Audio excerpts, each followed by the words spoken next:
I'm Flyleaf the Book Fairy, and today I'm sitting in a beautiful garden. And that made me curious. Do you have a beautiful garden to sit in? Is it full of flowers? Is it full of vegetables? Did you help to plant it?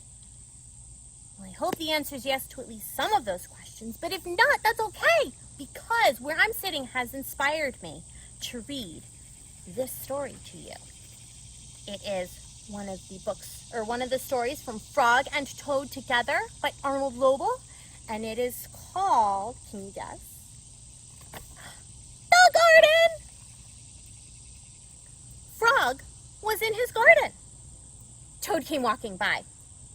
"What a fine garden you have, Frog," he said. "Yes," said Frog. "It is very nice, but it was hard work." "I wish I had a garden," said Toad. "Here are some flower seeds. Plant them in the ground," said Frog, "and soon you will have a garden." "How soon?" asked Toad. "Quite soon," said Frog. Toad ran home. He planted the flower seeds. "Now seeds," said Toad, "start growing."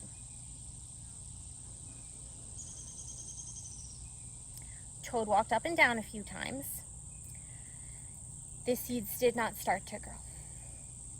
Toad put his head close to the ground and said loudly, "Do you think you can help me for this? So the seeds can hear? Ready? Now seeds, start growing!" Toad looked at the ground again. The seeds did not start to grow.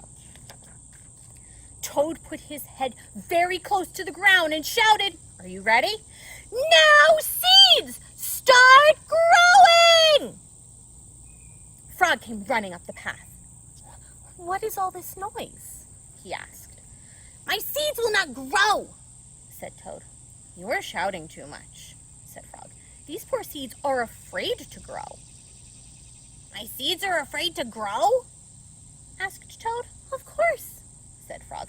"Leave them alone for a few days. Let the sun shine on them. Let the rain fall on them. Soon your seeds will start to grow." That night, Toad looked out of his window. "Drat!" said Toad. "My seeds have not started to grow. They must be afraid of the dark." Toad went out to his garden with some candles. "I will read the seeds a story," said Toad. "Then they will not be afraid." Toad read a long story to his seeds. All the next day, Toad sang songs to his seeds. And all the next day, Toad read poems to his seeds. And all the next day, Toad played music for his seeds. Toad looked at the ground. The seeds still did not start to grow. "What shall I do?" cried Toad. "These must be the most frightened seeds in the whole world."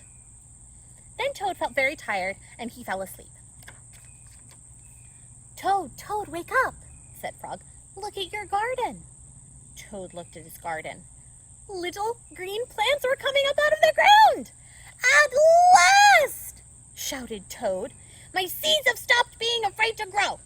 "And now you will have a nice garden too," said Frog. "Yes," said Toad. "But you were right, Frog. It was very hard work." What did you think? I hope that even if you don't have a garden of your own, you enjoyed joining me in that garden. And I hope you have a lovely day, and I'll see you next time. Bye, friends!